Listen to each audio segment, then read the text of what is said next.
We on Daf Lamed Tes Amid Base, and we had seen that Shabbos and Yontif are two separate days in their obligations. Shabbos is independent and Yontif is independent, and therefore there's a question, there's a machlokas whether or not they're kedusha achas. They count as one holiness, and therefore if somebody put an eruv on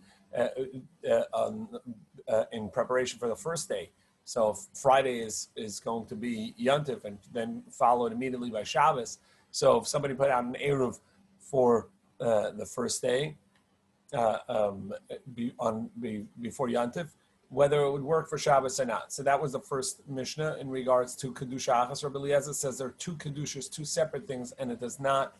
The eruv for one does not obligate for the other, and therefore you need a new eruv if you want to if you want to walk on the second day. And then this past Mishnah dealt with what about on Yontif when of Rosh Hashanah, when 2 days are originally based on not knowing which day was pronounced as Rosh Hashanah, and therefore there was 2 days enacted. So there the question is it kedusha achas? Is it one kedusha? And therefore, if you put an eruv for the first day, it remains in place for the second day, or not. And then the Gemara made a distinction and said that even according to Rabbi Yossi, that says that it does remain one long day. Do we say that for 2 day yontivs of Pesach, Shavuos, and Sukkot, which are not based on an enactment in the Beis Hamikdash, because they were doing the service and they did the avodah Beis Hamikdash and they had started already as the Rosh Hashanah avodah, so therefore they maintained the avodah and kept it as Rosh Hashanah, so that's considered an enactment. Is it the same for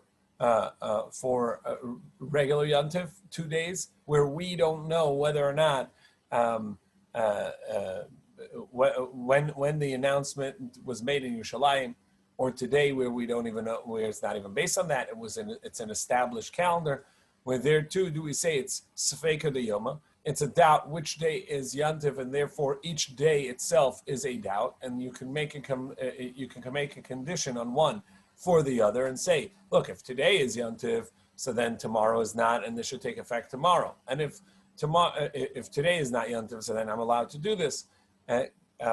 So for even Rabbi Yossi, who says a Rosh Hashanah, you don't do that because of the enactment that it should both be Yontif, perhaps by other days of Yontif, by Shnei Yom Tov Shel Goliath, which is that outside of Eretz Yisrael, there's 2 days of Yontif for Rosh Hashanah and Kippur, for Pesach, Shavuos, and Sukkot, and as opposed to Rosh Hashanah,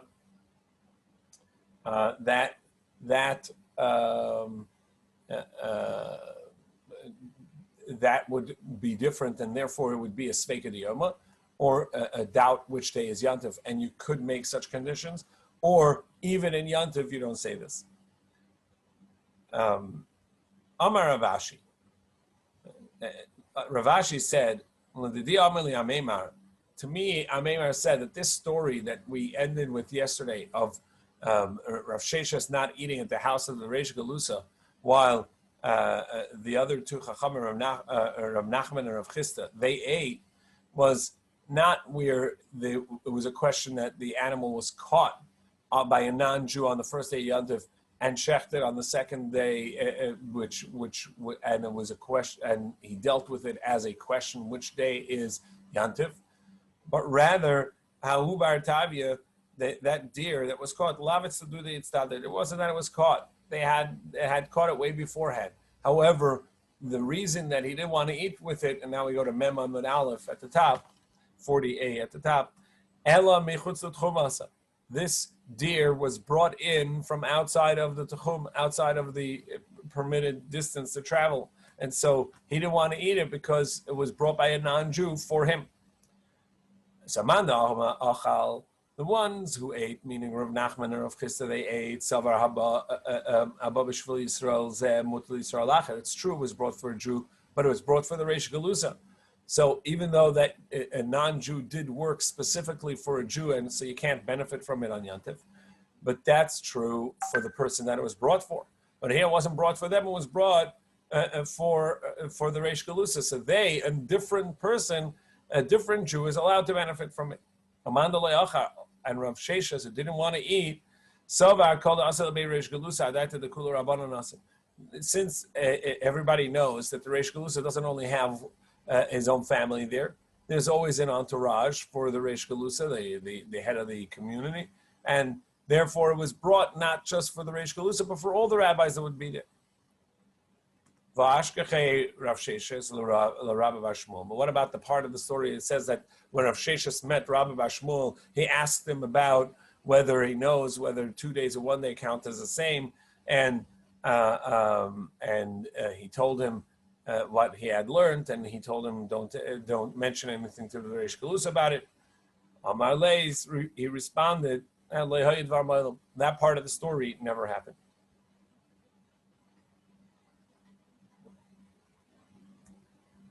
Now that the Gemara mentioned this halacha that you're not allowed to benefit from work done by a non-Jew for a Jew specifically, and even carrying stuff from outside of the city. Well, what about if you're in the marketplace and you see some vegetables that look like they were freshly picked? Are you allowed to purchase those? Or are you allowed to get those? Or if they bring you a gift, are you allowed to take it? Do you have to be concerned that they harvested it? They actually uprooted it today, and therefore the work was done for you. The Gemara says, I will lift the asal mechuzah. There were these, let's say, turnip that were brought to mechuzah. Nafak Rava, so Rava went out to check to see whether these were okay in the market. Chazia de Chamisha, he saw that they were somewhat shriveled. Shara Rava Lemizma Minei, he said you can purchase it for sure. This is not fresh. It wasn't picked today. This is from before Yantif. This is for sure from yesterday. My Amris Mechutz Tchumasya, what are you going to tell me? Well, they brought it in from outside of this region, outside of this area, and therefore it was brought outside of 2,000 Am of the city, and so you shouldn't be allowed to have it. That would be fine if they brought it for one Jew. So that would be a problem if they brought it for a specific Jew. But since they brought it for one Jew and and then other people are benefiting from it, those others are allowed to.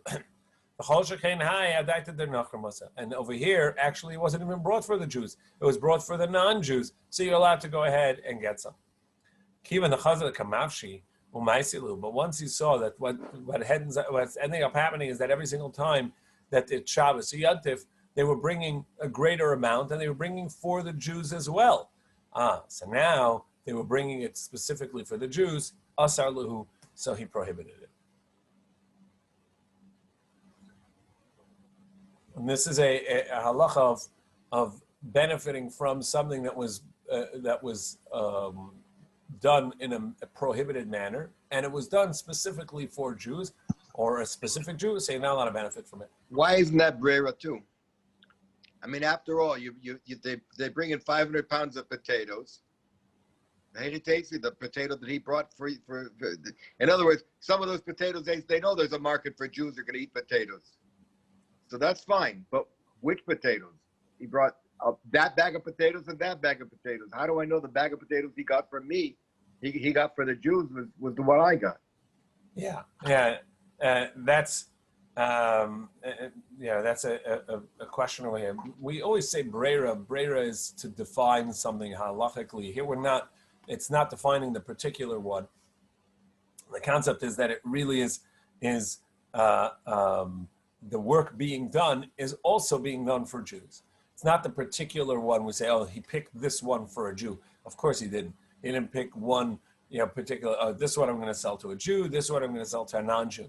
And that's not what defines the Isser, the particular. So by teruma, you say, look, that's a particular one of my produce. It's the tithe. It's the teruma. By by the work. It's not a specific one. You're right. If we needed the specific one, we would have to use Breira or not say Breira here. Here the concept is, are they working for themselves? Are they working for non-Jews? Are they working for the Jewish community? They're bringing in enough produce to service the Jewish community as well. So that it means they're working, they're harvesting, and they're carrying on behalf of the Jew. On behalf of the Jews, as part of the general market. I mean, correct, but the Chinese, they added enough for the Jew. Eat potatoes, and the Italian people eat potatoes. Everybody's eating for potatoes. Sure. But they added enough to what the work they're doing for the Jew, and so that makes it that they're doing on behalf of the Jew as well. If they brought the same amount every day, regardless whether they're servicing the Jews or not, so that would be fine. But if they're increasing because it's before Yantiv, so the Jews are going to buy more, so they're increasing, etc. So they're bringing for the Jew, so then the work being done on Shabbos or Yantiv is for the Jew, and you can't benefit. Hana b'nei Ganana, the Gazel Asabi Yantiv Sheni, with these farmers, they cut down some hadassim branches, myrtle branches that were used. The Gemara told us in Brachos that they would bring around at the end of meal, these spices, myrtle, and so on, to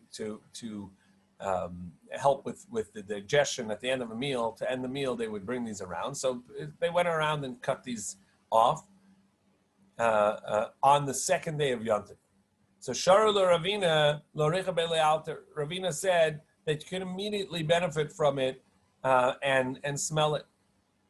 Amale Rava Bar Tachlifa Ravina. So Rava Bar Tachlifa said to Ravina, the problem is that even though that, yes, it's permissible because it's not made specifically for the Jew, but people over here don't understand and don't know it, and they're going to think that the second day of Yom Tov is not really an important day, when halacha is, of course, that it's that there's an obligation to say brachas and prohibit it in work, and people are going to be lenient on account of this. So while you're correct, it's permissible, but you have to realize that it's going to lead people to mistakenly be lenient and disregard the second day of Yom Tov. So so therefore you should prohibit it because they are not well versed in Torah, and then they're going to think that the second day of Yom Tov is not really prohibited. Maskef Rav Shami, time of day in Bnei Torah. This is the only reason that you should not use these branches for spices, for scent. B'nei Torah shari, but if not for that, if the new halacha would be permissible. But since it was done for a Jew, you can't just benefit from it right away after Shabbos or right away after Yantiv. You have to wait as long as it would take to actually harvest it on Yantiv, so you're not benefiting from the time either. Rava said they went and asked Rava. He said, you're right. You do need to wait not only till after Shabbos Yantiv, and then you can benefit from it, but you can't benefit from it until as long as it would take to have this done after Shabbos Yantiv. Rav Deisa, and in the Mishnah it said that Rav Deisa said whoever davens leads the Amida, the repetition, the Amida on Rosh Hashanah, will mention the Rosh Chodesh offering that's brought, because Rosh Hashanah is not only the Yantiv of Rosh Hashanah, it's also Rosh Chodesh. So there's a separate korban, and it would mention it, but would mention the korban in a doubt, and say, if today is Rosh Hashanah, well then here's my korban, and if tomorrow's Rosh Hashanah, then this is what I'm saying as the korban. Amar Rabba, and it said that the Chachamim did not agree. So Amar Rabba said, Kavina be Rav Huna. When we were by Rav Huna, he asked us, on Rosh Hashanah Musaf, besides from mentioning the day, the korban specific for Rosh Hashanah, do we also mention the korban brought for Rosh Chodesh or not? Do we say it because they have a different korban? Odilmo, perhaps, Zichron Echad Ola Lakan Lakan. Both Rosh Hashanah and Rosh Chodesh are called Zikaron. Rosh Hashanah is called Zichron Teruah. It says Zikaron, a day of remembrance. And by Rosh Chodesh also, it is called Zikaron. As the pasuk says, V'hayu lachem lezikaron, the korban will be, this will be for you as a remembrance. So since we already say Yom HaZikaron, we already say that in the Tefillah that es Yom HaZikaron hazeh, this day of remembrance. Well, then that remembrance is going to refer both to Rosh Hashanah and to Rosh Chodesh. So Ola Lakan Lakan, so it covers both bases. Now, there's a great discussion in the Rishonim over here. Is there an obligation to mention the verses of Korban? And therefore, he's asking, do we have to mention, besides for the obligation of mentioning the Rosh Hashanah Korban, you also have to mention the Rosh Chodesh Korban? Or is it that you don't have to mention the verses, but if you mention the verses, you have to mention the verses of everything? Various interpretations of what the obligation is. Amalan Tunisua. So he said to us, actually, we learned this. Rabbi Tzvi because in Rabbi Yosef it says, Rabbi Tzvi says, you mention Rosh Chodesh, and that you say a doubt. If today is Rosh Hashanah, then this is what we say, and if tomorrow is Rosh Hashanah, then what we say is tomorrow.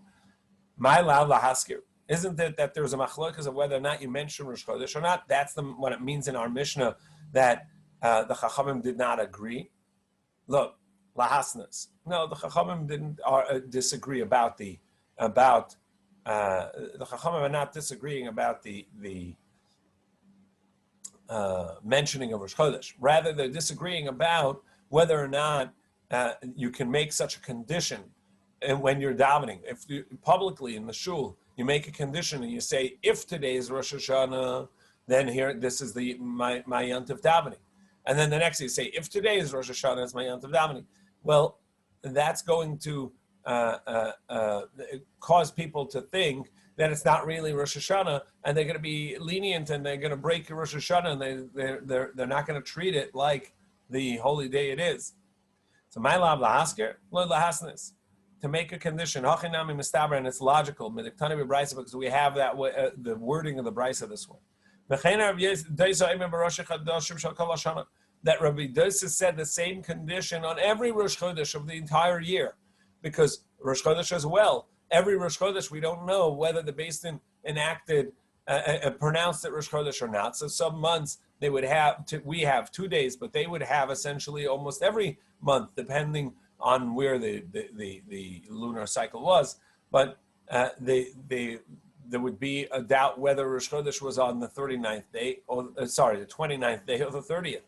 And they would treat it 2 days of Rosh Chodesh. So Rabbi Tzvi said that every Rosh Chodesh the Amida would say this, and they would say, if today's Rosh Chodesh, this is the korban for today, and then the next would say, if today's Rosh Chodesh, this is the korban for today.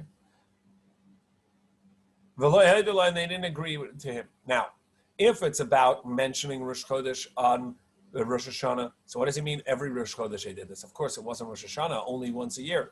Must be that he's arguing that they would mention the doubt that of today, if today is Rosh Chodesh versus if tomorrow is Rosh Chodesh. The Chachamim didn't agree. Now, Yamas b'Shalom L'Hasnas. Now, what did they not agree about? Because it was about a condition. That's why the Chachamim disagreed. Ela Yamas L'Haskim. But if in our Mishnah, it's about whether you mention Rosh Chodesh on Rosh Hashanah. So what does that have to do with the disagreeing with the other months? Ela Mai Lahasnas. So what are you telling me? It's making a condition. So why would he have to have a brisa and the Mishnah arguing about the two parts, arguing about Rosh Chodesh on Rosh Hashanah, mentioning Rosh Chodesh on Rosh Hashanah, and also mentioning Rosh Chodesh every month? So why have two arguments? Perhaps this is why, because on Rosh Chodesh always there's the conditions, and on top of that there's a machlokas about whether or not on Rosh Hashanah you mention Rosh Chodesh. tzrichas. He says, no, I need him to mention both of these. Diashmi'in on Rosh Hashanah, because if he had said that there was in Rosh Hashanah, the Chachamim disagree. Havamina baha ka'amir Rabbanan deloy, that here the Rabbanan say you don't mention the condition mishum the asil zilzulebe, because you're going to be someone's going to be lenient on Rosh Hashanah because you're making a condition. Aval b'Rosh Chadashim, but a Rosh Chodesh, what are we afraid of? If you're going to say if today is Rosh Chodesh, this is a carbon, and if tomorrow is Rosh Chodesh, then the carbon is for tomorrow. What difference does it make? So what? What are they going to be lenient in? In Rosh Chodesh, anyhow, you're allowed to do malacha. There's no real specific halachos for Rosh Chodesh, so maybe there was no concern. Maybe the Chachamim agree that you can say it, the condition like Rav Dosi. And if we'd only said the machlokas in regards to Rosh Chodesh, maybe only over there Rav Dosi is lenient, says that you should make the condition because big deal. There's no confusion to people. But our Rosh Hashanah, maybe Rav Dosi would agree that you don't mention the condition because it's going to confuse people and indicate to them that it's not really Rosh Hashanah and that they can be lenient and do work. Perhaps the Rabbanan would agree. He would agree to the Rabbanan. Sricha. That's why we need both the machlokas in our Mishnah and in the Brisa to tell us that the machlokas in our Mishnah and the Brisa was all about the same concept. Whether or not you mention conditions, if today is Rosh Chodesh or if today is Rosh Hashanah in davening. And the reason is because people are going to be, the Chacham disagreed because people are going to take this lightly and disregard the 2 days of Rosh Hashanah or 2 days of Yantif. But as far as mentioning Rosh Chodesh on Rosh Hashanah, there would not be a machlokas about it, that everybody would agree you do mention Rosh Chodesh. And Tosfos over here brings that, in fact, as we know, we say zichron, we say zikaron, and there is a mention. We say there's a custom based on Rabbeinu Tam to say movad olas hachodesh, besides for the Rosh Chodesh, but not to actually say the verses, but to say besides for the Rosh Chodesh karban. Isn't there a risk if you include Rosh Chodesh also, because they're going to base. I mean, we base when Yom Tov comes based on when Rosh Chodesh came, etc. And if you're off you could be off by a day, you could be off by 2 days. Yeah, the risk would be that 15 days later they would be lenient on the Yom Tov because they heard that if today's Rosh Chodesh, if tomorrow's Rosh Chodesh, etc. True, but it's not as much as a risk as Rosh Hashanah when you're saying it on that day in itself. You say if today is Rosh Hashanah, then here's a carbon. Wait, today's not Rosh Hashanah? Oh, so you mean I could go to work? And that would be, people would be lenient.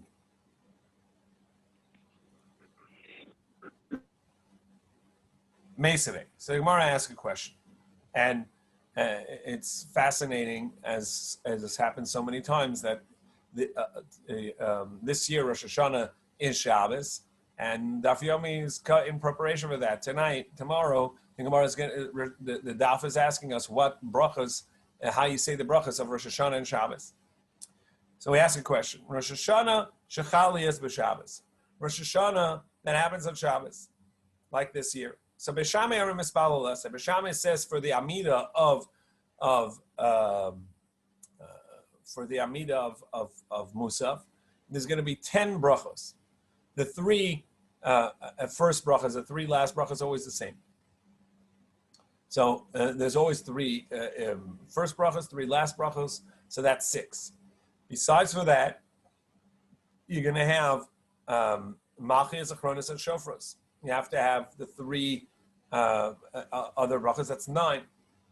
Besides for that, you need an additional bracha for Shabbos, because since Shabbos is its own kedusha, it requires its own bracha. That's what Beis Shammai say. Now, Yom Tov also, Rosh Hashanah needs a bracha, but that's going to be a part of Malchus, as we say it, that the kedusha of the day of Rosh Hashanah is included in one of the 3 brachas of Malchus. But you have 10 according to Beis Shammai, because since Shabbos is its own kedusha, it requires its own bracha. Basil say no. You just include Shabbos and Yom Tov as one. You say today is es Yom HaZikaron Hazeh, Yom HaShabbos Hazeh, es Yom HaZikaron Hazeh. The Shabbos and this Yom Zikaron Rosh Hashanah, and we include Shabbos in it as we say always. We just insert the mention of Shabbos as well. But if Beis Shammai is correct, but if you're correct that you mention Rosh Chodesh on Rosh Hashanah, so according to Beis Shammai that you need a separate bracha for each kedusha, and you need a separate bracha for Rosh Hashanah, and you need a separate bracha for Shabbos. So you'd need a separate bracha for Rosh Chodesh as well. And then according to that, you would need not 10 brachas, but 11 brachas. You need 11. You'd need the 9, the 3 first, the 3 last, the 3 for Rosh Hashanah, Machir, Zechronos, Shofros, 1 for Shabbos, and 1 for Rosh Chodesh. So now we go to Memo B'Deis. Amar Rabbi Zera. So Rabbi Zera said, Shani Rosh Chodesh, Metoch Shekol Shachris, Va'arvis, Kol Nami B'Musafim. No, Rosh Chodesh is different. Since Rosh Chodesh, in any case, you always, for Shachris, for Mariv, you always have to include it in one of the brachas. You say Yala v'Yavo as a separate, not as a separate bracha, but it's as an inclusion or insertion into one of the brachas, into Ritzei or into Modim, as in the Machlokas, but it's included in another bracha. There is no separate bracha at Shachris, and there's no separate bracha at Mariv. So Rosh Chodesh anyhow is just included in one of the other brachas. So even so too over here, it's just included in Rosh Hashanah bracha. But Shabbos, which is not included, it gets its own bracha on Shabbos. So Shabbos of Rosh Hashanah, it should get its own bracha. That's what Beis Shammai said. But Musa Kol Nami Musafi, but not so in regards to Shabbos. Now Gemara says, "Ami Islay Beis Shammai Kollel." Do Beis Shammai really say that you include anything in another bracha? But Tani we learned Rosh Chodesh Achali is b'Shabbos. If Rosh Chodesh is on Shabbos, not Rosh Hashanah, but Rosh Chodesh is on Shabbos. Beis Shammai Amrim Mispal Shmoina. Beis Shammai say you say a separate bracha for Rosh Chodesh and for Musaf, and the 3 first and 3 last. So that's 8 brachas. Beis Hillel Amrim Mispal Sheva. Beis Hillel say that you daven 7. So you see that that there is a separate inclusion for for Shabbos and Rosh Chodesh, and yet over here by Rosh Hashanah they don't say it. So we see Kasha, indeed that's a good question, and from there we see that Rosh Hashanah does not get an inclusion, a mention of Rosh Chodesh per se. And when we say Yom HaZikaron, that includes the remembrance of Rosh Hashanah as well.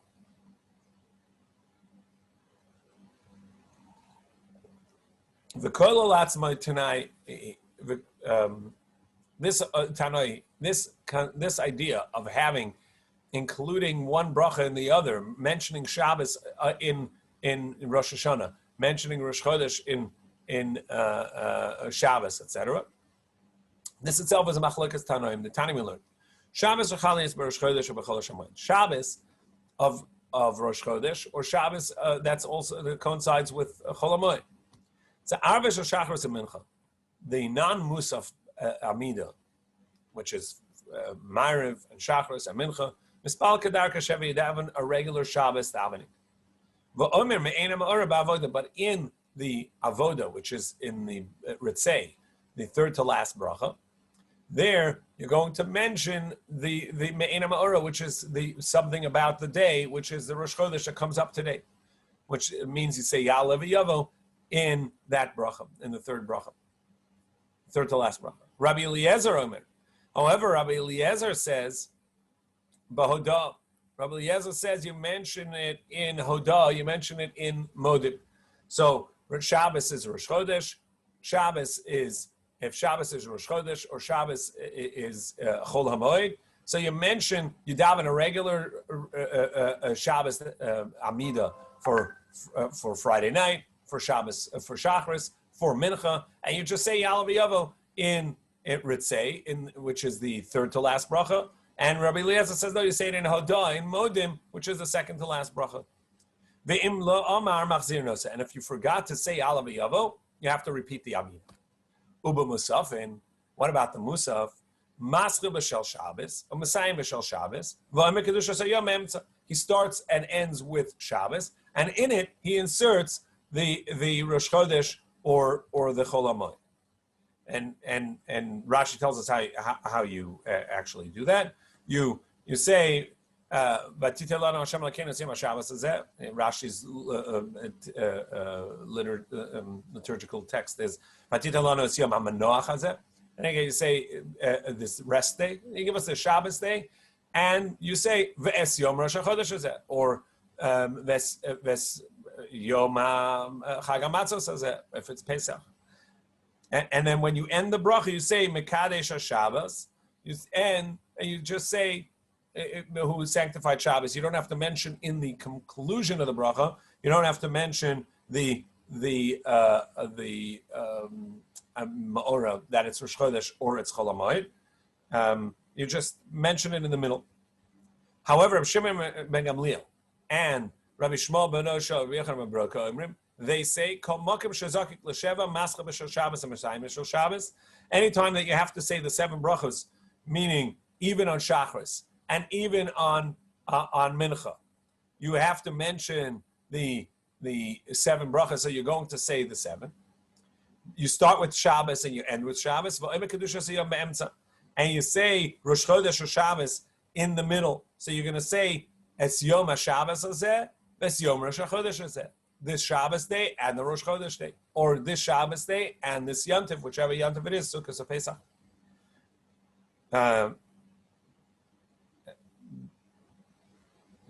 In Rashi, it brings that you also have to conclude the bracha this way from the Gemara in Beitza, but that's not in our brisa here.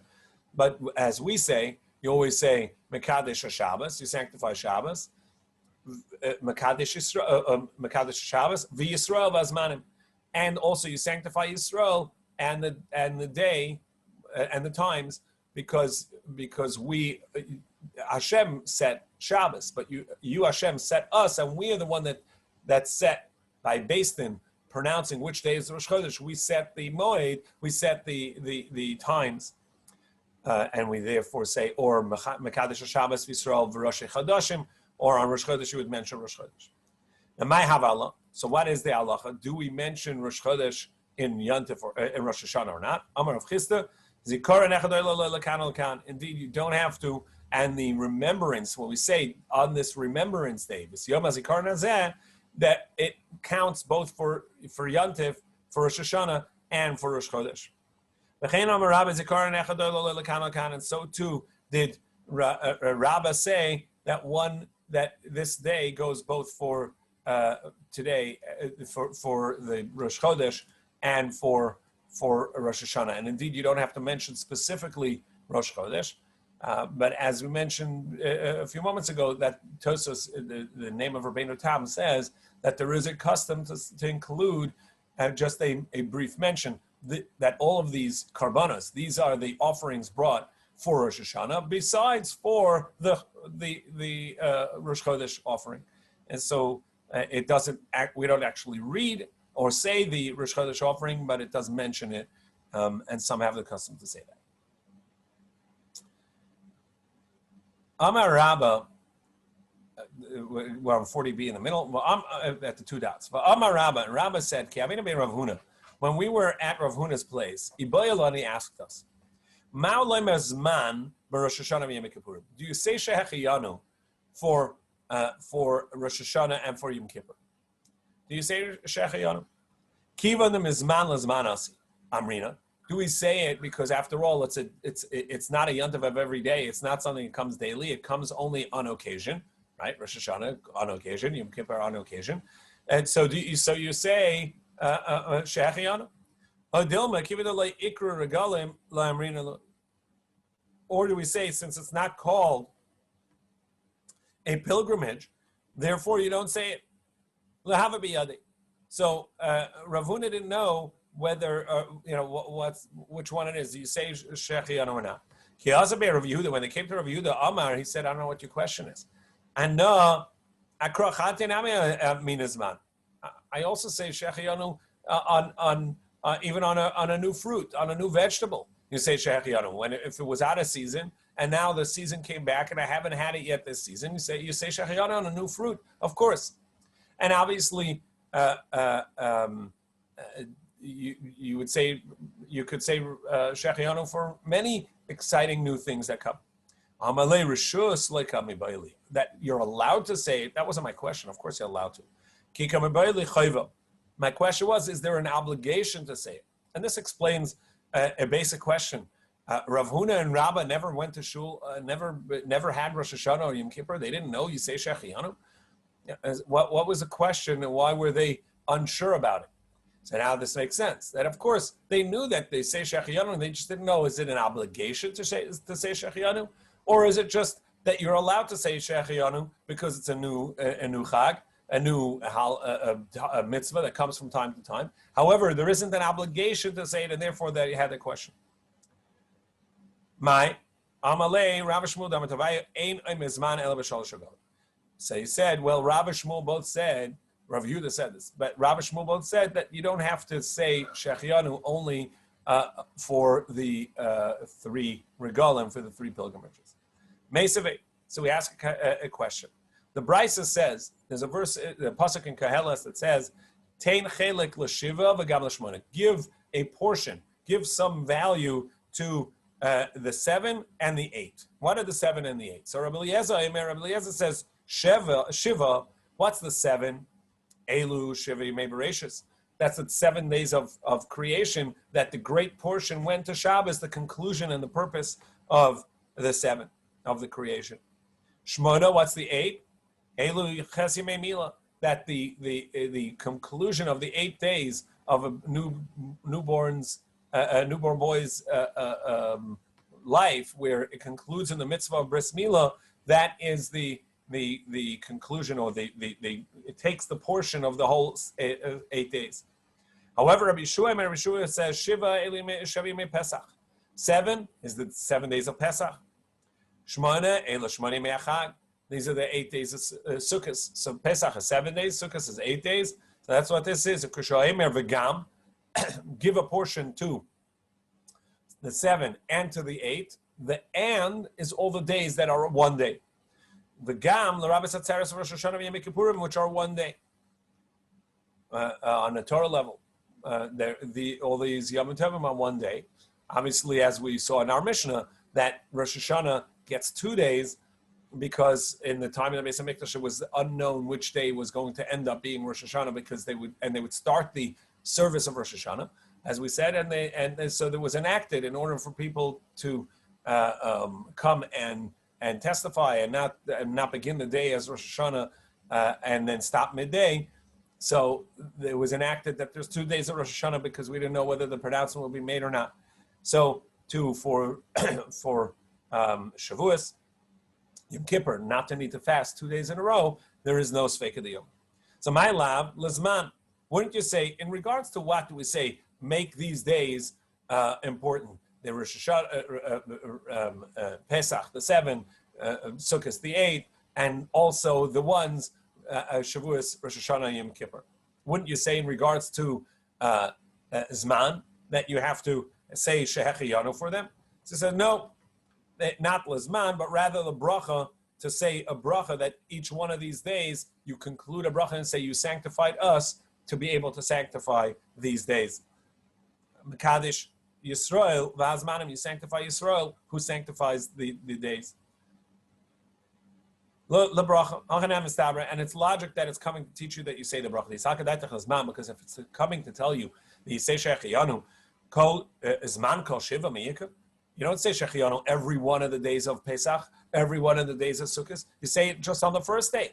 So you can't tell me that it's 7 days or 8 days of Shechiyanu. So where says, no, of course, that's not a question. Because you could say Shechiyanu on any one of the 8 days of Sukkot. If you missed it the first day, the second, you're sitting down to Yantav Suda the second day, you say, wait, last night we didn't say Shechiyanu for sitting in the Sukkah. Oh, let's say it tonight. And it works. And the same goes for the rest of the Chag, middle of the Chag, or even the last day of Chag. You say, oh, 1 second, I forgot to say Shechiyanu this Yantav. So you can say it. The Gemara says, well, how can you do that? Because you require a cup. You say in Kiddush, you don't have Kiddush the rest of the days. So perhaps this is proof to Rav Nachman. The Amar Rav Nachman, Zman, Amar Afil B'Shukr. Rav Nachman says you actually don't need to say it over the cup of wine or at the candle lighting. You could say Shechiyanu on Yantif at any point, even when you're just in the marketplace. Well, perhaps he got an opportunity for a cup. He had a cup of wine, and therefore he's going to say Shechiyanu. Maybe it's Shabbos in the middle of Chol HaMoed, etc.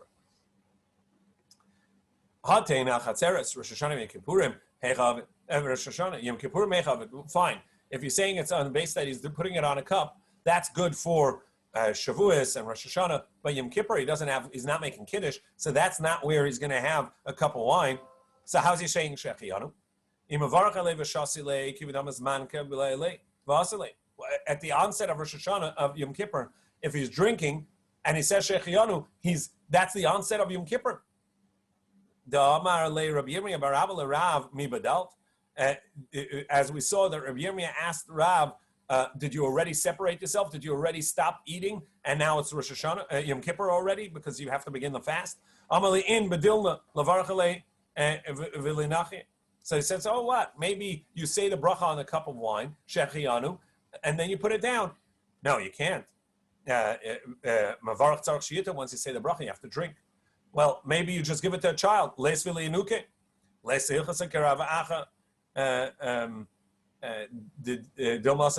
what about the concern of Rav Acha that says that maybe the next year the child's going to grow up, it's past bar mitzvah, you say, look, every year they gave me a cup of wine at the onset of Yom Kippur, I should take a cup. My havala, what is the halacha? Shadru Rabbana Rav Yeva Saba. It was sent to the Chachamim. The Chachamim sent a question to Rav Yeva Saba. Kameder of Chisda Mamaliyim in the Reish Shata on Erev Rosh Hashanah. Amruleh, he said, Zil Chazi Hechavid. They said, go check out what he does over the Ta'emalon Chazi and go and tell us what he did. Ki Chazi Amalei Dalul Lerativa Rafsa Le Beduchta. What? I come here for nothing. I'm just you pick fresh wood for no reason that you can't use as twigs as kindling. Aisele Kasa the Chamra brought a cup of wine before him. Kaddish, he said Kiddush, V'amazman, he said Shechiyanu. V'hilchas, and that's the halacha, Mizman, Rosh Hashanah, V'yom Kippurim, you do say Shechiyanu both on Rosh Hashanah and Yom Kippur. V'hilchas is man oimrei afil b'shuk, and the halacha is also that you don't need to do it on a cup of wine. You say the Shechiyanu even and when you're in the marketplace. And indeed, tonight we start Rosh Hashanah, and we say Zman Shechiyanu. We thank Hashem for the opportunity to come to such a great day. I wish you all that this day that we come to should usher in a new year of sweetness and goodness. Kasiva v'chasima tova should all be written for a great new year.